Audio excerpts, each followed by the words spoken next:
Oke, selamat datang semuanya. Pernah kepikiran nggak sih kalau kunci buat hidup yang lebih baik itu justru dengan lebih cuek? Nah, hari ini kita bakal bedah tuntas ide-ide yang kedengarannya aneh tapi sebenarnya jenius banget dari Mark Manson. Langsung aja kita mulai ya.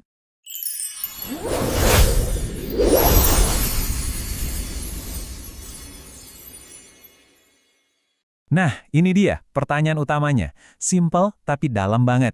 Apa benar dengan kita berhenti peduli sama banyak hal, hidup kita malah jadi lebih bahagia dan bermakna? Kelihatannya kebalik ya. Yuk kita cari tahu bareng-bareng. Oke, kita masuk ke bagian pertama. Memilih apa yang pantas kita pilih. Coba deh bayangin, di dunia yang serba ada ini, kita malah seringnya jadi bingung gak bisa milih apa-apa. Nah ternyata, kunci kebebasan itu bukan di banyaknya pilihan, tapi justru di komitmen. Coba deh, bayangin kamu lagi di restoran, terus dikasih menu sepanjang ini. Ada mie, kue tiaw, bihun, macam-macam pasta. Awalnya mungkin seneng, tapi lama-lama pusing kan? Malah jadi cemas, bingung mau pesen yang mana. Nah, inilah yang terjadi kalau pilihan itu kebanyakan. Alih-alih membebaskan, dia malah jadi beban. Fenomena ini beneran ada namanya loh, yaitu paradoks pilihan. Gampangnya gini, punya beberapa pilihan itu bagus, tapi kalau pilihannya terlalu banyak, yang ada malah bikin kita cemas, ragu-ragu, dan akhirnya nggak ngapa-ngapain. Jadi ini tuh beban psikologis, bukan kemewahan sama sekali. Coba kita lihat bedanya ya.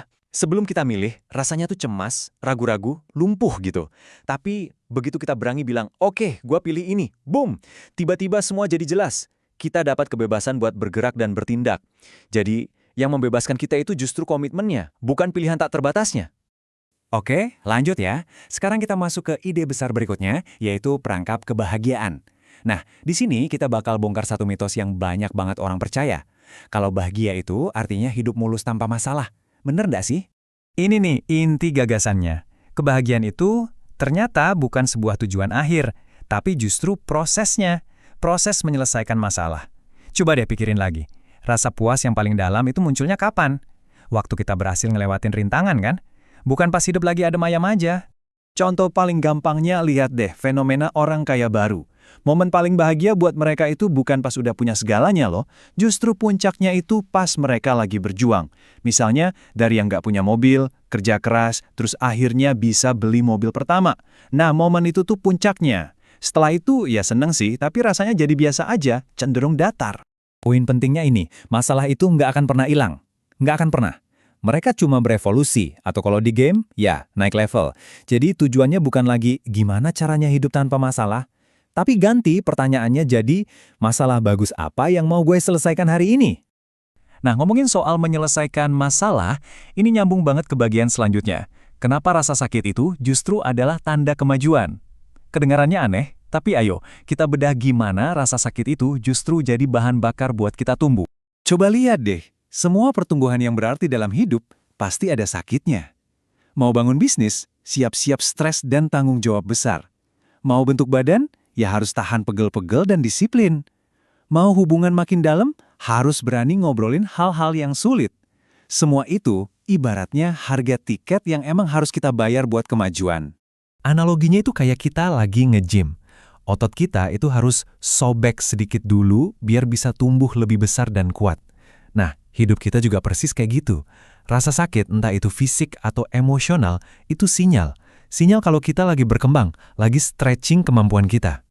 Oke, sekarang kita sampai di bagian terakhir dan mungkin yang paling penting, membangun inti diri yang kokoh. Maksudnya apa? Maksudnya, kita bangun fondasi mental yang nggak gampang goyah, yang dasarnya adalah tanggung jawab dan nilai-nilai hidup yang kita pilih secara sadar. Siap, kalimatnya begini. Kamu tidak istimewa. Wow, agak nusik ya? Coba deh, biarin kalimat itu meresap dulu. Karena kita sering banget kejebak merasa istimewa dalam dua cara yang ternyata malah nyusahin diri kita sendiri. Nah, jebakan spesial ini ada dua sisi. Di satu sisi ada si pahlawan yang rasa harus jadi yang terbaik, harus sempurna, nggak boleh gagal. Berat banget. Di sisi lain ada si korban yang rasa masalahnya paling berat di dunia, paling nggak adil. Dua-duanya sama aja, sama-sama racun yang bikin kita mandek. Terus solusinya apa? Justru ini. Saat kita sadar dan menerima kalau kita nggak istimewa, saat itulah kita bebas. Serius, kita bebas jadi manusia biasa. Bebas buat mencoba dan, ya, gagal. Bebas buat belajar dari kesalahan. Bebas buat tumbuh tanpa harus terus-terusan mikirin penilaian orang. Ini dia langkah-langkah praktisnya. 1.